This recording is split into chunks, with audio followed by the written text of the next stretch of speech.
রাতের বেলা শোয়ার আগে পড়বেন 33 বার সুবহানাল্লাহ, 33 বার আলহামদুলিল্লাহ এবং 34 বার আল্লাহু আকবার। আল্লাহর পক্ষ থেকে আপনার শরীরে শক্তি আসবে। এটা যারা নিয়মিত আমল করে, আল্লাহর পক্ষ থেকে তাদের শরীরে শক্তি আসে।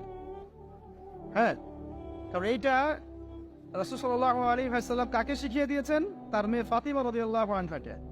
ফাতিমা রাদিয়াল্লাহু আনহা এবং আলী রাদিয়াল্লাহু আনহু তারা দুজন গিয়েছেন আল্লাহ রাসূলের দরবারে, গিয়ে বলেছেন আমাদেরকে একজন দাসী বা দাস দিন, বাসার অনেক কাজ আমরা করতে পারি না, লাগে না কাজের মানুষ। নবী সাল্লাল্লাহু আলাইহি ওয়াসাল্লাম বলছেন যে আমি কি তোমাদেরকে এমন কিছু শিখিয়ে দিব যেটা তোমাদের এই দাস দাসের অভাব পূরণ করে দিবে, প্রয়োজন হবে না? অবশ্যই শিখিয়ে দিন। তখন নবীজি শিখালেন সাল্লাল্লাহু আলাইহি ওয়াসাল্লাম যে ঘুমানোর আগে 33 বার সুবহানাল্লাহ পড়বে, 33 বার আলহামদুলিল্লাহ এবং 34 বার আল্লাহু আকবার। তোমাদের দাস দাসের প্রয়োজন হবে না ইনশাআল্লাহ।